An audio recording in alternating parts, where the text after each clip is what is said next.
Good afternoon. My name is Rosa Andrade. I'm a student in Social Psychology Spring 2025, and today I'm going to talk about cognitive dissonance. What is cognitive dissonance? Cognitive dissonance is an internal conflict a person can have when their beliefs or their attitudes doesn't match. This means when you're thinking about doing something and you do the opposite. This happens in many situations. But how I said in the text, conflict distance reflects to the discomfort a person can feel when they hold conflict beliefs or attitudes or when their beliefs doesn't match their beliefs. This internal conflict may lead a person to change their beliefs or their attitudes to reduce the discomfort they can feel. How does cognitive dissonance occur? It occurs when you believe something and you do the opposite, or your religion told you to do something and you do the opposite. This means cognitive dissonance occurs when a person holds conflict beliefs, attitudes, or behaviors leading to mental discomfort. This psychology tension pushes them to reduce them in company of them by changing their beliefs, justifying their actions, or overcoming conflict information. For example, if someone values their health but they smoke, they might feel uncomfortable to reduce this. They might change behaviors, quit smoking, changing beliefs, convincing themselves to smoke isn't bad. Justify behavior, saying, I only smoke when I feel stressed. This always happens, or it could happen to different persons. Saying, oh, I'm not going to do this because it's not healthy. I'm not going to eat chips because it's not a healthy thing. But 5 minutes later, we're eating something that we're not supposed to. We might be eating chips, uh, sorry, chips, sodas, juices, all the things that you know they're not the best for your body. How does it work? 1. Changing our behavior and aligning our actions with our behavior. Example, a person who values health will quit smoking. Or another example, a person who values again health will start eating more healthy, more vegetables, more food, and will help you like start quitting chips or soda or all the things that are not the best for your body. Changing our behavior at attitudes, adjusting our thoughts to match our actions. Example: a smoker convinces himself that smoking isn't harmful. It could actually, once again, another example. Uh, if you wanna eat more healthy, you will wanna say you quit every bad habit you had, all the uh, chips, sodas, all that. But once a day you're like, oh, I'm craving like a chips. I'm gonna eat it. Isn't that bad? It's not gonna affect me that much, but it is. Number 3, justifying or realizing, uh, finding a reason to express that inconsistency. Example: a smoker believes I only smoke when I'm stressed. It's okay. And sometimes, again, another example, if you want to eat more healthy, you're like, ah, isn't that bad? If I eat this right now, I'm gonna do a lot of exercise and I'm gonna lose that weight.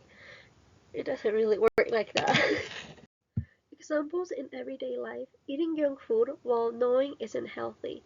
If you had a plan about eating healthy and you start eating junk food, that breaks the goal.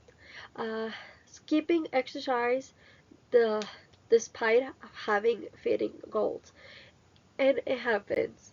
Every start of a year, we're like, oh, we're gonna do more exercise. I'm gonna be more healthy. And the next day, you stop doing exercise. It happens. It's normal. Uh, but it's not the best. Staying in a toxic relationship.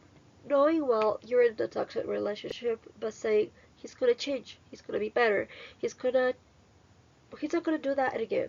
Knowing well that he's gonna redo that. Uh, Buying expensive items can't afford.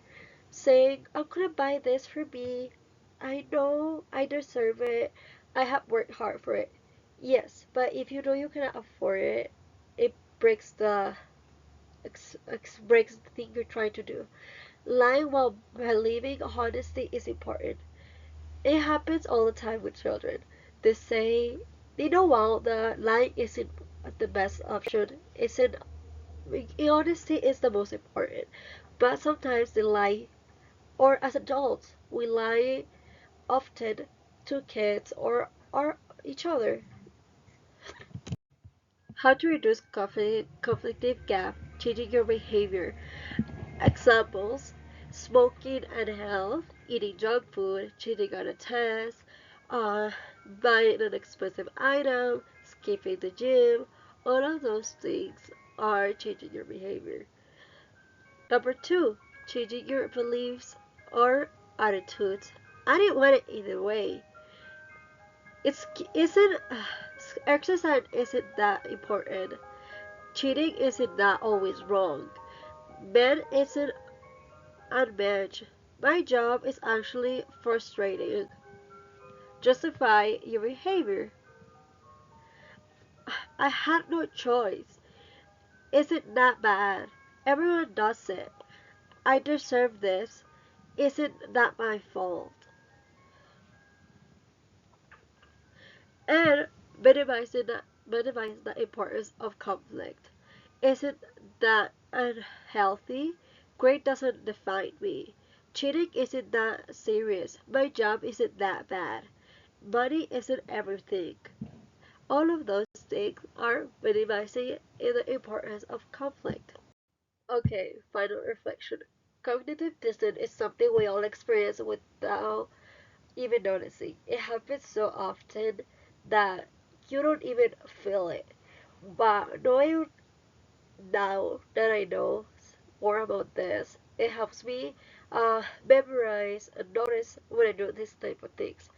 And I have noticed that I do this really often, and most likely at the start of the year because I've done a list of all the new things I want to do. And at the end of the year, I don't really do none of those.